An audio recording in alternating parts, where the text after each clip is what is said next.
नंद नंदन भगवान की जय। सयतिर्मानवो राजा ब्राह्मणेष्ठ से बभूव। सुखदेव जी कह रहे हैं कि हे राजन, मनुपुत्र राजा सरियाती और वेदों के ज्ञाता थे। उन्होंने अंगिराओं को और यज्ञ के दूसरे दिन की विधि और बतलाई थी। एक दिन राजा सरियाती अपनी पुत्री सुकन्या को लेकर और महर्षि च्यवन के आश्रम में गए। महर्षि च्यवन समाधि में स्थित थे और उनके ऊपर दीमक छा रही थी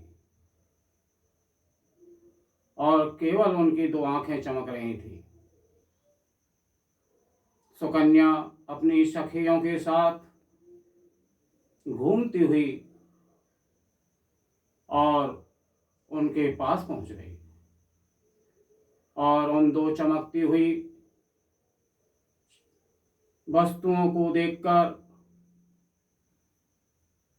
और सुकन्या ने दो कांटे और दो आंखों में चुभ दी। तब तो उनसे और रक्त बहने लगा। तब तो सुकन्या और घबरा गई। इधर जो आश्रम के पास सैनिक ठहरे हुए थे, उन सभी का और मूत्र पेशा बंद हो गया। तब तो राजा को बड़ी चिंता हुई। राजा ने सैनिकों से पूछा कि हे सैनिकों, तुमने और च्यवन ऋषि की उनसे कोई गलती तो नहीं की, उनका कोई अपराध तो नहीं किया?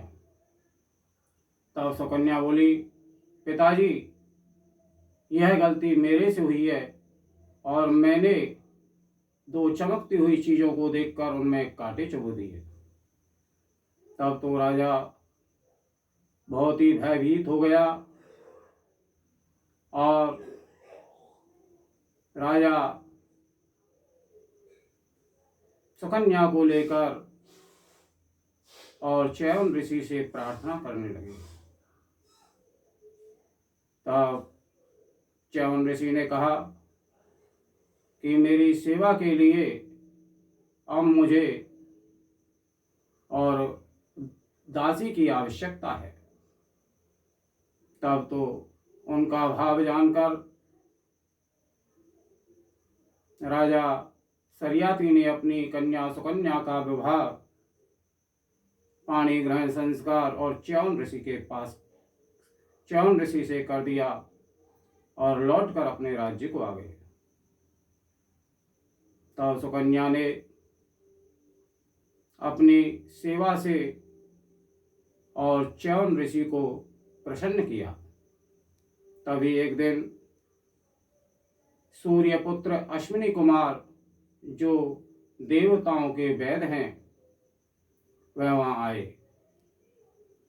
उनको आया देखकर ऋषि च्यवन ने उनका आदर सत्कार किया और उनसे कहने लगे कि अगर आप मेरी यह वृद्धावस्था दूर कर दोगे, मेरे को जवान कर दोगे, तो मैं आपको, जो अभी तक यज्ञ में भाग प्राप्त नहीं होता था, वह भाग मैं और आपको दिलाऊंगा।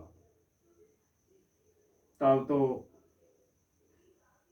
अश्विनी कुमारों ने च्यवन ऋषि से कहा कि यह सिद्धों का कुंड है और इसमें स्नान करो। अश्विनी कुमार च्यवन ऋषि को लेकर और उस कुंड में और प्रवेश कर गए। तब उसमें से निकले तो सुकन्या ने तीनों को जवान अवस्था में और तीन पुरुषों को देखा, तब तो वह अपने पति च्यवन को पहचान नहीं सकी। तब अश्विनी कुमारों की प्रार्थना की। तब च्यवन ऋषि को और जवान देखा और सुकन्या प्रसन्न हुई। तब सोम यज्ञ के अंदर, सरियाती के सोम यज्ञ के अंदर, और च्यवन ऋषि ने और अश्विनी कुमारों को और यज्ञ भाग सोमपान कराया।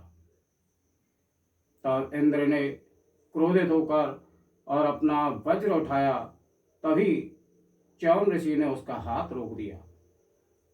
तब इंद्र ने क्षमा मांगी और तभी से अश्विनी कुमारों को यज्ञ में भाग मिलने लगा। आज जो हमारा च्यवन प्रास चल रहा है, यह उन्हीं च्यवन ऋषि के और नाम पर है। बोलो श्री नंदनंदन भगवान की जय। गोविंद जय जय, गोपाल जय जय, राधा रमण हरि गोविंद जय, राधा रमण हरि गोविंद जय। नारायण